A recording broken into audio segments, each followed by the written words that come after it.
Abra sua Bíblia comigo em Marcos, capítulo 14. A gente vai ler do verso 12 ao 21. Marcos, capítulo 14, do 12 ao 21.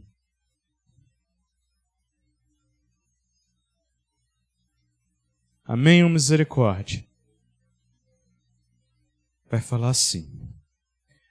No primeiro dia da festa dos pães sem fermento, quando se costumava sacrificar o cordeiro pascal, os discípulos de Jesus lhe perguntaram: aonde queres que vamos e te preparamos a refeição da Páscoa?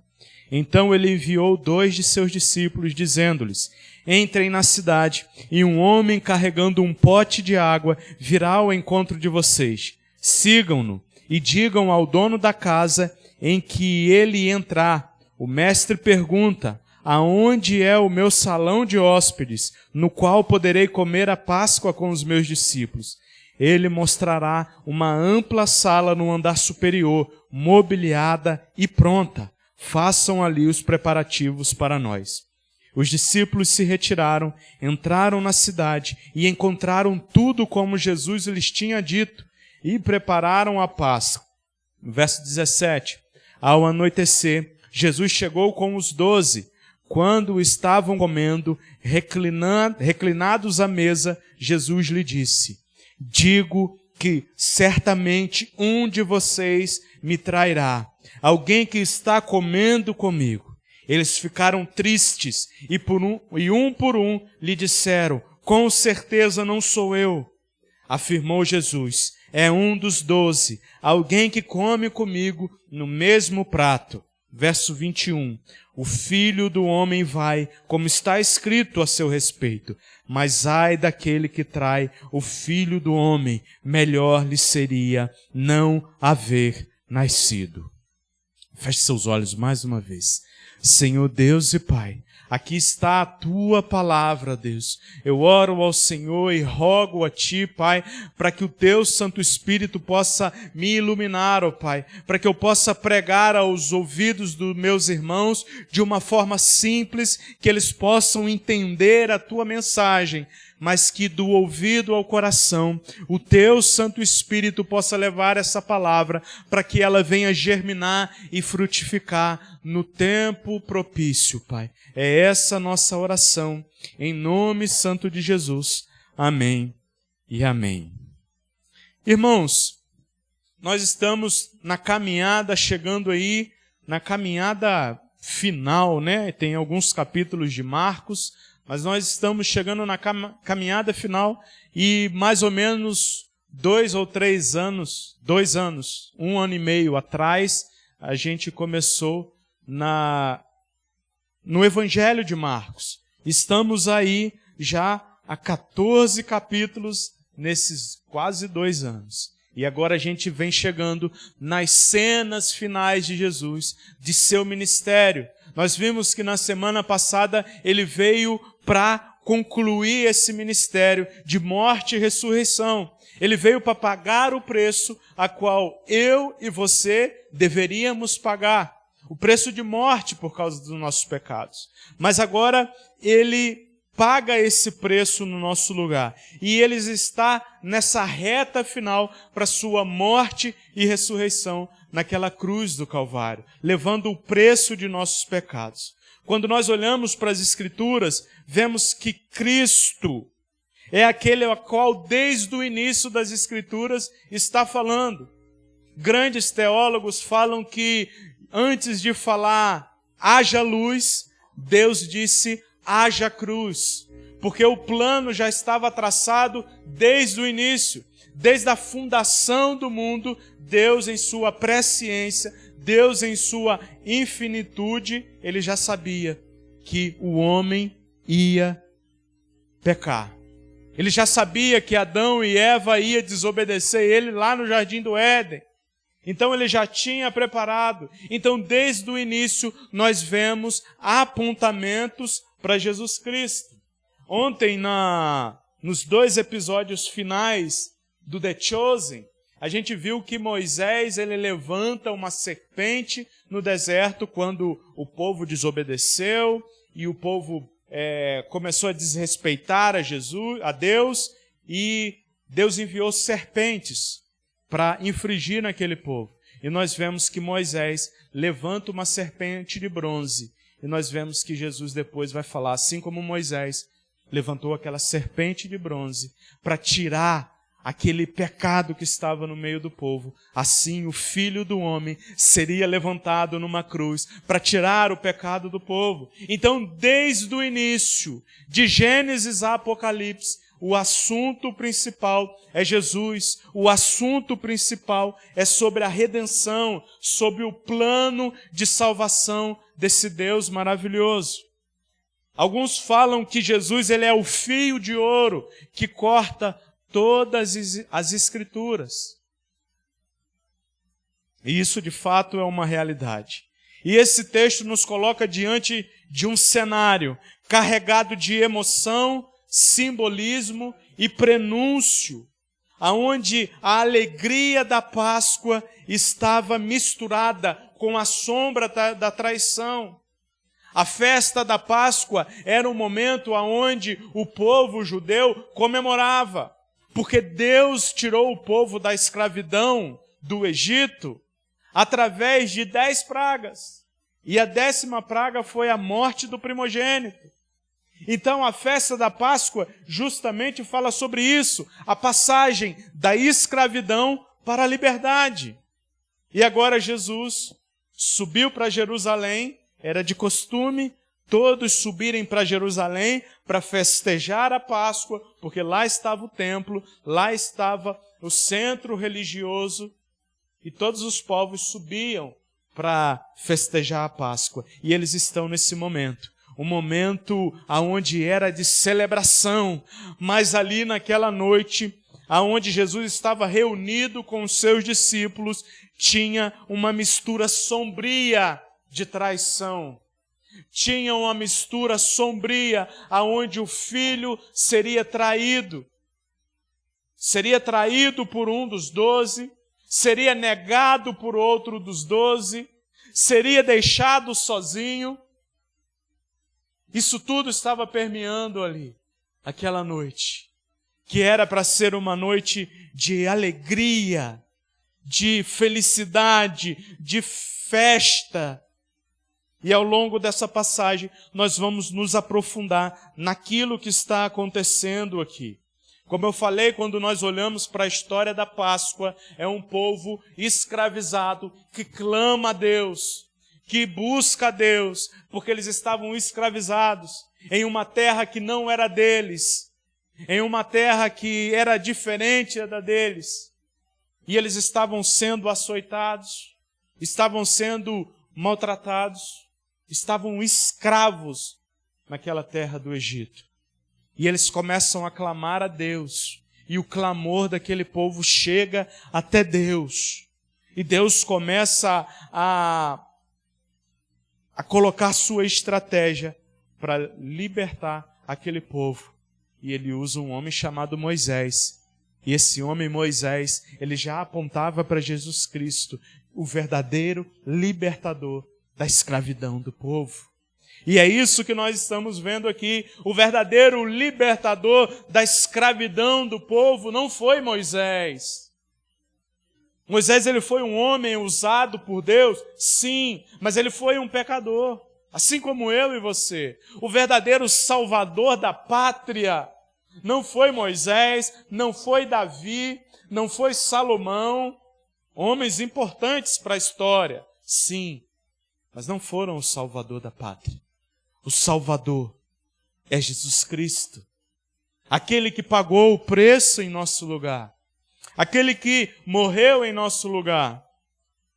E no contexto histórico é justamente isso que fala sobre a festa da Páscoa, aonde na última praga o anjo da morte passaria em todas as casas do Egito, e a casa que não tinha o sangue do cordeiro bisuntado nos umbrais da porta, o anjo da morte entraria e ceifaria a vida do primogênito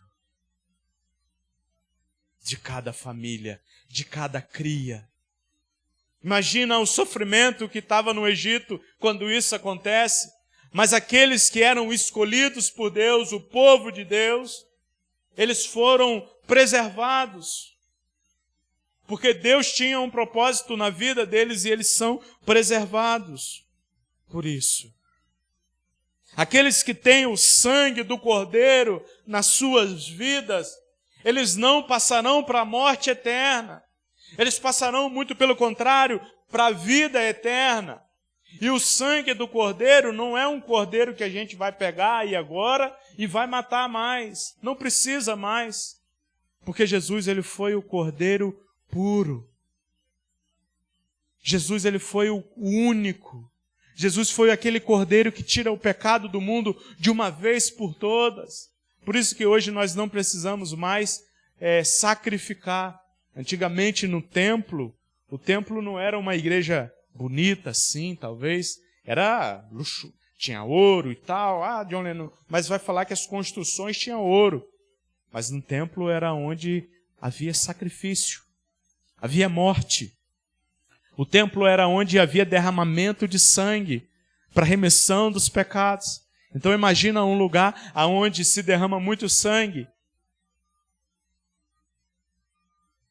Mas Jesus, de uma vez por todas, ele veio pagar esse preço. Nós vimos na semana passada que os fariseus e os mestres religiosos não queriam que acontecesse na festa da Páscoa. Não queriam porque Jerusalém estava cheia. Jerusalém estava fervilhando de pessoas. E o povo era simpatizante de Jesus. O povo tinha visto os milagres, o povo tinha visto as maravilhas que Jesus tinha feito. E com certeza, se os fariseus falassem de matar Jesus ali, eles seriam perseguidos por aquele povo. Mas só que Deus já tinha planejado para ser justamente na Páscoa, para entendermos que o Cordeiro que morreu, esse é Jesus Cristo, que tira todo o pecado do mundo. Não apenas de um, mas de tanto quantos o aceitarem e o confessarem como Senhor e Salvador. O que está prestes a acontecer aqui, nessas cenas que virão, é aquilo que mudaria a história, que mudaria o cenário religioso, que mudaria toda uma trajetória de sacrifícios. O que estava prestes a acontecer foi aquilo que já estava prenunciado há muito tempo atrás, que era a vinda do Messias, que era a vinda do Cristo, e estava prestes a acontecer. O verdadeiro significado da Páscoa não é muito menos coelho da Páscoa, porque coelho não põe ovo, e muito menos de chocolate, então Páscoa não tem nada a ver com isso. Se fosse galinha da Páscoa, a gente poderia pensar, opa, galinha põe ovo, só não é de chocolate. Mas coelho não põe ovo. A Páscoa era o cordeiro que foi morto. Mas agora ela ia tomar um novo significado, porque seria um cordeiro perfeito. Um cordeiro a qual não precisaria mais o povo ir até Jerusalém para adorar a Deus. Agora todos poderiam adorar a Ele em todos os lugares. Se lembra do The Chosen, quem estava aí ontem? Aquela mulher samaritana, aonde eu devo adorar? Aqui ou em Jerusalém? Jesus fala, não, chegou agora o reino de Deus, agora deve só apenas adorar em espírito, em verdade, adorar com o seu coração, não importa onde. Por isso que essa cena, ela muda uma história, ela muda toda uma trajetória e traz a verdadeira esperança. Se nós estamos aqui, 2025 anos, mais ou menos depois de Cristo, é porque a morte daquele nos manteve e mantém a história até agora. Porque se não fosse por Jesus Cristo, nenhum de nós estaríamos aqui. Se não fosse por Deus, mas John Lennon, eu passo por tantos problemas, por tantas aflições. Como assim, se não fosse por Deus? Parece que eu estou abandonado por Deus de tanto sofrimento que eu passo. Mas se não fosse por esse levar todos os nossos pecados, toda a nossa escravidão. John Lennon, eu não sou escravo como o povo do Egito. Mas todos nós estávamos escravos do pecado, a qual tinha sobre nós uma condenação de sofrimento eterno. Mas quando o Cordeiro puro entrega a sua vida para morrer no nosso lugar, de homens e mulheres pecadores, há uma libertação da escravidão do pecado. Há uma libertação para todos, John Lennon, para todos aqueles que quiserem. Infelizmente tem gente que não quer ser adotado por Cristo, adotado por Deus. Mas a Bíblia é clara. Ele veio para aqueles que o confessam como Senhor e Salvador. Aqueles que falam, Senhor, eu estou aqui. Senhor, eu me arrependo dos meus pecados. Eu sempre uso essa analogia sobre adoção, porque é isso que a Bíblia vai falar, que Ele nos adotou. Eu só consigo adotar uma criança quando ela já tem uma idade maior. Porque senão você vai falar, mas bebezinho, ele é adotado sem ele ter consciência. Mas geralmente tem crianças maiores no orfanato. E a decisão delas tem um peso. Ela vai ficar com o tempo, vai falar, não quero ser adotado por essa família. Nós não somos crianças. Nós temos a decisão. Eu quero sim ser adotado por Deus. Eu quero sim receber a morte substitutiva de Jesus sobre minha vida. Eu quero. E aí Deus nos adota como filhos. Agora, se eu falar, eu não quero, eu não acredito em Jesus, eu não quero a sua obra na minha vida, eu não quero a sua substituição para a minha vida, você não terá.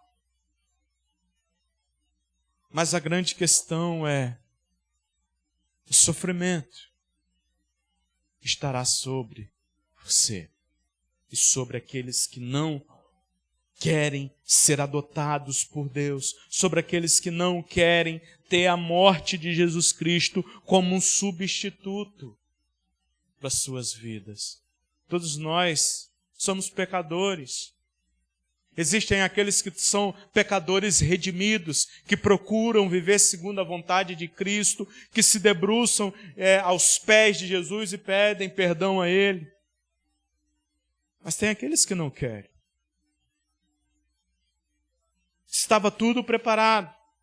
Jesus, ele chama alguns dos discípulos dele e fala, olha, vão, e vocês vão encontrar um homem carregando água. E o interessante, quando a gente vai ver a história, homem não carregava água. Carregar água era trabalho de mulher. E assim como muito tempo no sertão foi, né? Carregar água era trabalho de mulher. Eu já vi, e tem uma foto antiga da dona Raimundinha carregando um balde de água na cabeça e equilibrando. E eu sempre achei muito maneiro isso. Se eu botar isso daqui na minha cabeça para equilibrar, eu não consigo. Mas Jesus fala, olha, vocês vão encontrar um homem carregando água. Vocês vão seguir ele, chegando até uma casa. E eles encontram, assim como Jesus tinha falado. Estava tudo planejado. Estava tudo preparado. Jesus sabia desde o início que ele iria caminhar para a sua morte na cruz. Desde o início ele sabia da sua missão. Desde o início. Chega um momento que ele sabia a aflição que ele iria passar e fala, Senhor, se for possível, afasta de mim esse cálice, mas seja feita a sua vontade. Ele sabia para aquilo que ele tinha vindo. E ele conhecia todas as coisas, e ele fala, vocês vão encontrar esse homem. Chegando lá, vocês perguntem, aonde é o salão de festa? Para a gente festejar a Páscoa. Jesus era judeu. Ele estava pronto para festejar a Páscoa. Porque ele sabia que o povo tinha sido liberto da escravidão. E ele sabia que ele estava prestes a livrar o povo de uma escravidão maior, que é a escravidão do pecado, aquela que leva à morte eterna, aquela que leva ao sofrimento eterno. E ele prepara tudo conforme planejado. Este encontro não foi casual. Ele revela que Cristo, em sua presciência, tinha controle de todos os eventos. Na história da mulher, ele sabia que aquela mulher ia estar lá. E ele conta a história de tudo que aquela mulher tinha feito. Ele tem presciência, ele sabia de tudo. Ele era 100% homem, mas 100% Deus. Ele não perde a sua divindade. Ele continua sendo Deus, que sabe todas as coisas. Tudo estava caminhando corretamente. A festa que relembrava o poder de Deus. E agora um novo significado, que seria a paixão de Cristo, que tiraria todo homem da escravidão, do pecado e da condenação eterna, estava prestes a acontecer. E Jesus está lá agora, com aqueles 12 discípulos, com aqueles 12 homens que ele conduziu, que ele preparou, que ele ensinou, que aprenderam aos seus pés. Só que o anúncio de uma traição no meio disso tudo acontece. Como nós vimos na semana passada, no verso 10 e 11, desse mesmo capítulo 14, fala que um homem chamado Judas Iscariotes, que era um dos 12 discípulos, propõe em seu coração em entregar a Jesus Cristo, em trair a Jesus Cristo. Aquele homem tinha visto tudo que Jesus tinha feito, caminhou com Jesus, sabia que Jesus era o próprio Filho de Deus, mas ele se deixou ser usado por Satanás para entregar Jesus por dinheiro. O dinheiro falou mais alto no coração dele. O que fala mais alto no nosso coração para não escolher a Jesus Cristo? Pensa aí na sua mente. O que fala mais alto no seu coração para você escolher outra coisa a não ser a Jesus Cristo? O que falava mais alto no coração de Judas era o dinheiro.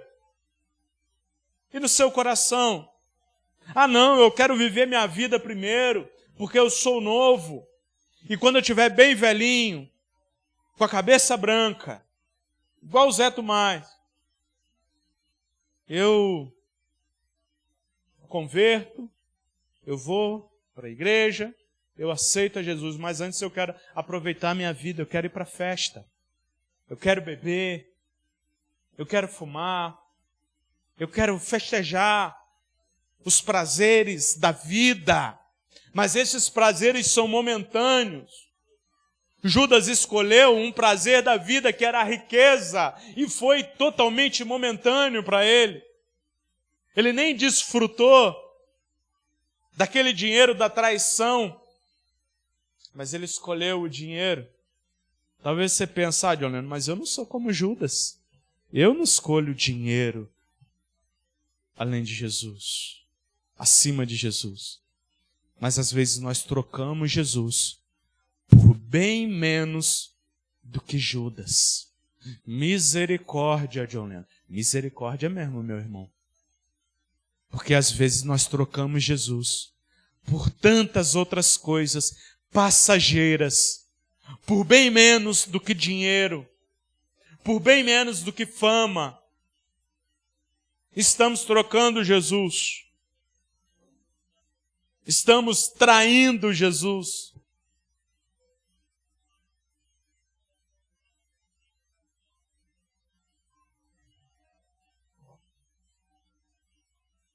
Verso 17 em diante, ele vai falar assim: ao anoitecer, Jesus chegou com os 12. Então estava todo mundo. Principalmente Judas estava lá no meio, para festejar. Chegou com os 12. Quando estavam comendo, reclinados à mesa, Jesus lhe disse: digo que certamente um de vocês me trairá. Alguém que está comendo comigo. Imagina uma refeição de Natal, talvez que a família toda está reunida. Imagina a cena. Chega alguém e fala: olha, no meio da gente aqui tem um traidor.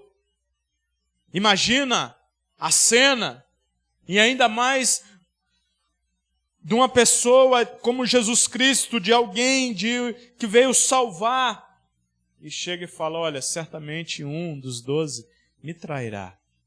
Aquilo causa espanto. E eles começam a falar: não, não sou eu. Não sou eu. Não, não sou eu. De maneira nenhuma eu trairia Jesus.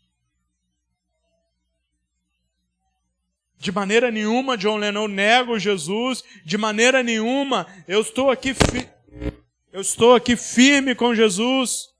De maneira nenhuma eu vou trair a Jesus. Olha, eu estou aqui firme. Estou com Jesus e não abro.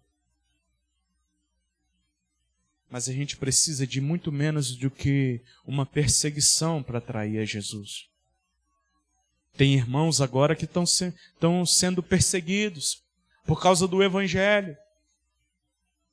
Estão correndo risco de vida, de morrer. E não traem, não abandonam a Jesus, não negam a Jesus. E nós negamos. John Lennon, eu vou parar porque não dá mais para mim. Eu oro ao Senhor e parece que minha vida não muda. Parece que as coisas não fluem. Parece que nada dá certo. Isso aqui é para saber se o seu coração está em dia, esse barulho. Parece que nada está certo, parece que nada vai para frente, John Lennon. Eu vou desistir, porque parece que Deus me abandonou. Ele nunca falou que tudo ia dar certo na nossa vida. Talvez você já ouviu pastores e falsos profetas falando que quando você aceitar Jesus, a sua vida vai ser um mar de rosa. Mas na Bíblia não fala isso. Na palavra de Deus não fala isso. O que Jesus fala é: olha, no mundo vocês terão aflição, mas tem de bom ânimo, porque eu venci o mundo. É isso que ele fala. Ele não fala que vai ser tudo tranquilo. Assim, agora você vai dormir bem. Aparecida, não vai ter dor na coluna. Não, vai estar tudo tranquilo. Ele não fala isso. Ele fala: vocês vão ter aflições, mas tem de bom ânimo. Ou seja, continua. Porque eu venci o mundo e aquele que venceu o mundo está com a gente. Nós cantamos uma canção, nós costumamos louvar esse hino aqui, que é: se Deus fizer, Ele é Deus. Se não fizer, Ele é Deus. Se a porta abrir, Ele é Deus. Mas se fechar, continua sendo Deus.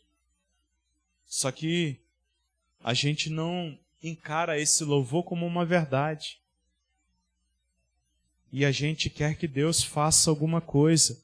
E se Ele não fizer, a gente pula fora do barco. E se Ele não fizer, eu paro. E se eu não receber a cura que eu procuro, eu paro de seguir a Jesus, porque não dá para mim. E se Ele não me der o dinheiro que eu procuro, a bênção financeira, eu saio da igreja, porque não teve influência sobre mim, não fez o que eu quero. Talvez Judas era um desse, que estava com Jesus, achando que ele seria rico, achando que ele teria riquezas. Mas quando ele viu um servo sofredor, quando ele viu aquele que estava disposto a morrer sem nada, ele falou, não, para mim não dá. Quando ele viu, na cena passada que nós falamos na semana passada, quando ele viu Maria quebrando aquele perfume caríssimo sobre Jesus, ele falou, não dá para mim. Olha o que essa mulher fez. Gastou um dinheiro de 1 ano de salário de trabalhador.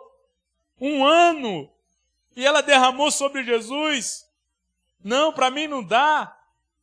Porque o dinheiro é mais importante.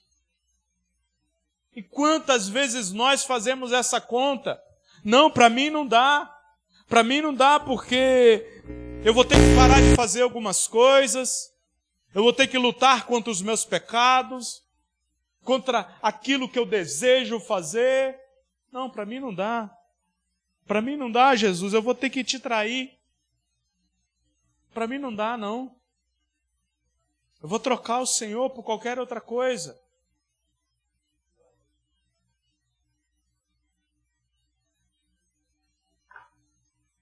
Misericórdia. Judas, mesmo depois de ter proposto no seu coração de que iria trair a Jesus, mesmo depois dele ter ido até os mestres religiosos, até os sacerdotes e falado, olha, eu vou entregar Jesus para vocês. Mesmo depois dele ter tramado, ele estava lá na festa da Páscoa, como se nada tivesse acontecido. Pronto para trair. Só que Jesus, ele já sabia, na sua presciência, Jesus já sabia que Judas ia trair ele. Mesmo assim, Jesus continuou com Judas. Mesmo assim, Jesus escolheu e chamou Judas. Apesar de Judas ter feito parte do plano maior de Deus, ele escolheu o caminho de ter traído a Jesus. Foi ele que escolheu o pecado. Ele não foi um robô nas mãos de Deus. Mas o coração dele já estava inclinado. O coração dele já era inclinado para o dinheiro. Os discípulos naquele momento ficam perplexos. Os discípulos ficam, não, Jesus, ninguém aqui fará isso. Mas existia o Judas. Judas foi falso. Estava lá continuando seguindo a Jesus. Estava na festa da Páscoa, a festa que celebrava a libertação de Deus, a festa religiosa. Estava lá. Ele se deixou ser lavado os seus pés pelo próprio Cristo, a qual que ele iria trair. E Jesus faz isso, lava os pés de todos os seus discípulos, e justamente também de Judas. E Judas estava lá, deixando Jesus fazer isso. Sabe qual foi o problema de Judas? O problema maior de Judas não foi a traição. O problema maior de Judas foi o não arrependimento. O problema maior de Judas foi em não se quebrantar.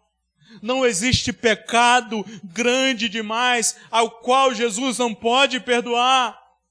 Até mesmo a traição, se Judas chegasse para Jesus nesse momento e falasse, Senhor, me perdoa, eu entreguei o Senhor para os fariseus. Eu falei que eu ia entregar o Senhor, me perdoa, Jesus. Você acha que Jesus ia falar para ele, não te perdoo, não? Não. Com certeza Jesus não falaria isso. O grande problema de Judas foi esse. O grande problema nosso, muitas das vezes, não é cair no pecado, mas é não querer levantar. Não é falar, eu escolho isso daqui, mas eu não escolho Jesus. Não é esse o problema. O problema é eu falar, não, Jesus, me perdoa, eu estava errado. Pedro depois negou a Jesus. Mas Pedro foi salvo. Por quê? Porque ele se arrepende de ter negado a Jesus. Judas não se arrependeu de ter traído a Jesus.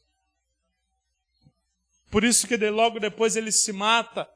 Por isso que logo depois ele viu aquilo que ele fez, mas ele não conseguiu se arrepender.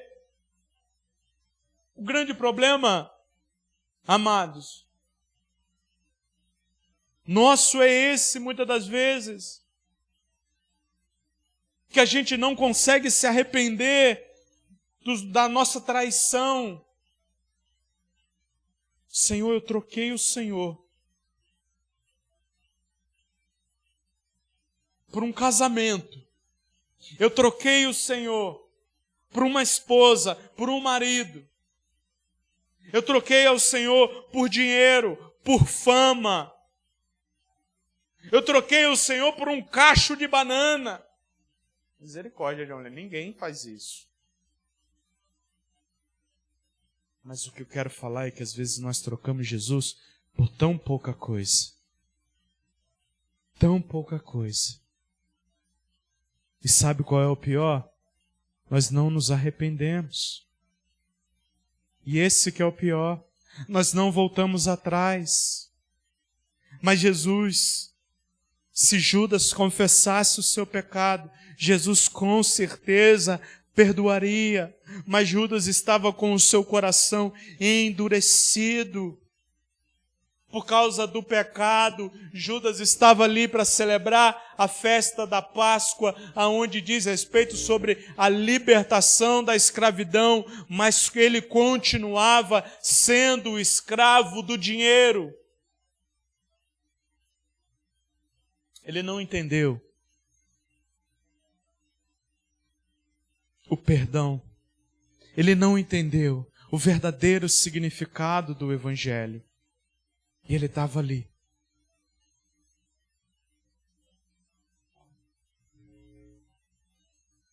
Somos todos nós responsáveis pelos nossos pecados.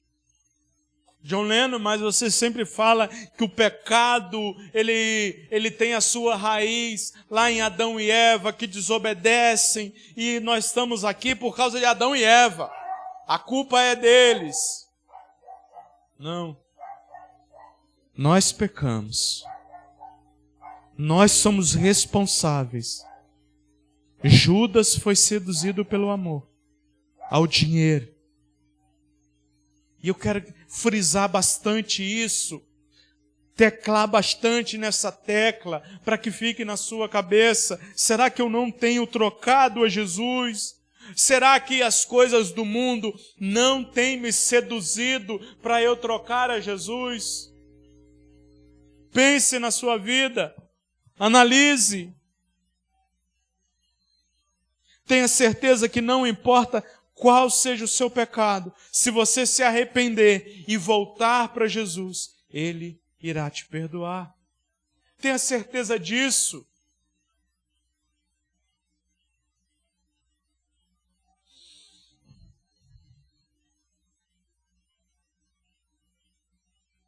A centralidade ali da ceia, a última ceia do Senhor, instituída por Jesus, continua sendo para nós um memorial. A Santa Ceia é para nós um memorial. Assim como o povo de Israel lembrava na festa da Páscoa aquilo que Deus fez por eles, a Santa Ceia que nós fazemos é um memorial para nós lembrar aquilo que Cristo fez por nós, da sua morte, do seu derramamento de sangue. Por isso é um memorial para nós. Nós não matamos mais um cordeiro, porque naquela época aquele povo lá matava o cordeiro, comia pão sem fermento, com ervas amargas, para lembrar daquilo que Deus tinha feito. Hoje nós ceamos de uma forma simbólica, com suco de uva e pão, que é para lembrar daquilo que Cristo fez por nós. que é para lembrar da morte e ressurreição de Cristo, que é para lembrar do preço que Ele levou em nosso lugar, e que é para lembrar e nos trazer esperança na nova aliança com Ele. Que nova aliança, John Lennon? Agora aqueles que se arrependem e confessam os seus pecados são salvos. Essa é a nova aliança, aliança do sangue. Não precisamos mais ter sangue de cordeiro besuntado na porta. Não precisa mais matar cordeiro. Senão daqui a pouco tem um monte de gente criando cordeiro, matando e passando na porta. Deixa eu passar aqui. Não precisa mais, porque o sangue do cordeiro, ele está sobre os nossos corações. O sangue do cordeiro, ele está besuntado em nossos corações. Aqueles que confessam a Ele como Senhor e Salvador e falam: Senhor, eu quero o Senhor. Senhor, eu me coloco diante de Ti. Aqueles que aguardam agora ansiosamente o retorno de Deus, o retorno de Jesus Cristo, para nos levar para um lugar onde não vai haver mais dor, não vai haver mais sofrimento, não vai haver mais dor de coluna, bico de papagaio, reumatismo, artrite, artrose, tantas outras coisas que são coisas por causa do pecado. Não haverá mais. Nós estaremos com o Deus. Nós estaremos com o Rei dos Reis e Senhor dos Senhores. E por isso que a centralidade da nova aliança é relembrar aquilo que Cristo fez por nós e que um dia Ele vai voltar para nos resgatar. Você crê nisso? Judas, infelizmente, ele é lembrado na história de traidor. A história de Judas nos adverte sobre os perigos. Existem perigos na hipocrisia. O que é hipocrisia, John Lennon? Na mentira. No viver mentiroso. Que mentira é muito mais do que eu falar com a minha boca. A mentira maior é eu vivê-la. É eu viver uma vida mentirosa. E Judas era um desses. Estava lá com Jesus. Viu todos os milagres. Mas ainda não tinha se entregado a Jesus. E não se entregou a Jesus. Ele estava lá na Santa Ceia.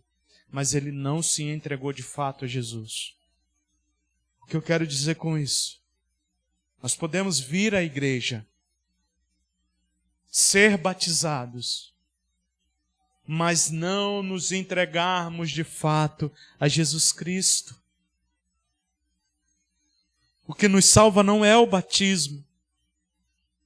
Batismo é só uma confissão pública de arrependimento. O que nos salva é estar em Jesus Cristo, é em arrependimento, todos os dias da nossa vida, arrepender dos nossos pecados, nos despir do velho homem pecador e nascer do Espírito.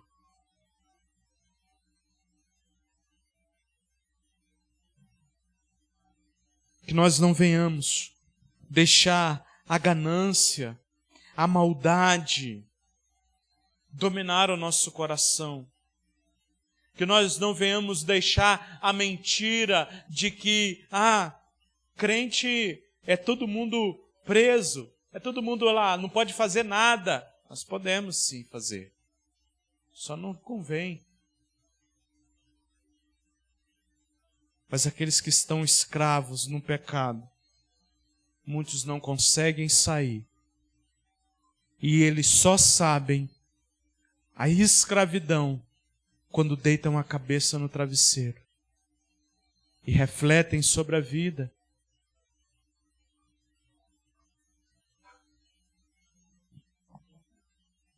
Que a história de Judas, que esse exemplo nos sirva de alerta para guardar o nosso coração de todo mal e para buscar sinceridade com Deus.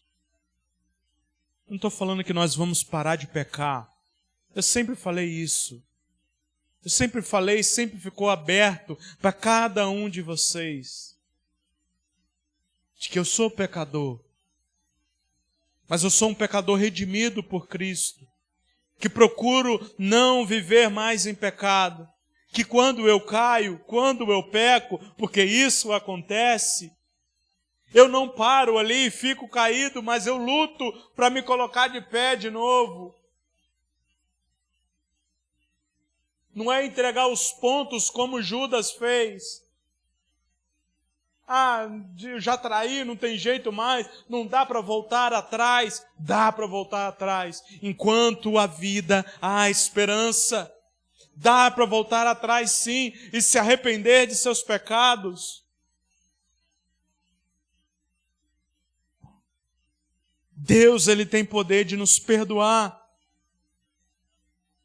Que ao errarmos, nós venhamos reconhecer os nossos pecados diante de Deus. Que quando o pecado vir e bater na nossa porta, e nós cairmos, volte para Jesus. Porque o sangue que foi derramado, ele cobre todo o pecado. O sangue que foi derramado foi o sangue precioso, não foi um sangue de um animal, de um cordeiro, mas foi o sangue do próprio Deus. O sangue que foi derramado foi o sangue de Jesus Cristo, no meu lugar e no seu lugar. Tenha certeza disso. E quando você errar, quando você pecar, volte para Jesus. Confesse a Ele os seus pecados. Confesse a Ele os seus erros. Que Ele está ali. Infelizmente, o que vem sobre Judas foi o juízo. No capítulo 21, no verso 21, vai falar: olha, o Filho do Homem vai, como está escrito a seu respeito. Era inevitável que Jesus pagasse o preço. Ele iria morrer. Ele iria completar essa missão. Mas ele fala: mas ai daquele que trai o Filho do Homem. Melhor lhe seria não haver nascido. Misericórdia, irmãos. Judas estava ali e ouviu isso tudo. E mesmo assim não se arrependeu. O que precisa acontecer na sua vida para você se arrepender de sua vida pecaminosa e se entregar de fato para Jesus? O que precisa? Nós temos visto que o tempo está chegando. A volta de Jesus está próxima. O retorno dele para buscar a sua igreja está próximo. É só olhar para aquilo que tem acontecido no mundo. Pode ser que depois nós não temos mais tempo. Pode ser que depois, amanhã, nós nem estejamos mais vivos. E aí perdemos a oportunidade de se arrepender. Infelizmente, Judas deixou o cavalo selado passar e não montou em cima. Misericórdia, misericórdia, que nós venhamos ser diferentes de Judas e nos arrepender de nossos pecados. Amém? Feche os seus olhos. Senhor Deus e Pai, nessa noite nós estamos diante do Senhor, ó Pai, e queremos, ó Deus, pedir ao Senhor, meu Pai, nos perdoe, ó Deus. Não nos deixe, ó Pai, ser frios como Judas, Pai. Não nos deixe, ó Deus, trocar o Senhor, ó Pai, nem pelo bem mais precioso que existe nessa terra, Pai. Porque o Senhor é o bem mais precioso, Pai. Não nos deixe trocar ao Senhor, ó Pai, por nada, Pai, nem por um segundo de outra coisa que achamos que é bom, Pai. Tem misericórdia de nós, ó Deus. Toma o nosso coração em Tuas mãos, Pai. Toma a nossa vida em Tuas mãos, ó Senhor. E nos livra, meu Pai, de todo o pecado, de todo o mal, ó Pai. Toma a nossa vida em Tuas mãos, ó Pai. Nós não queremos trair o Senhor, ó Pai.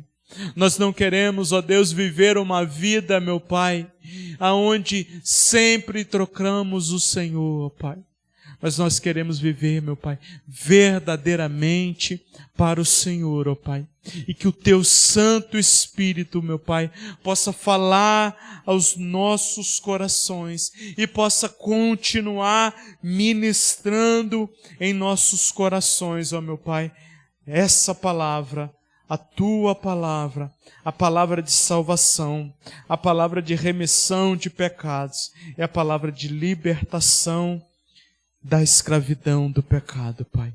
Em nome santo de Jesus. Amém e amém. Amém, irmãos? Que venhamos de fato nos colocarmos aos pés daquele que pode apagar todos os nossos pecados.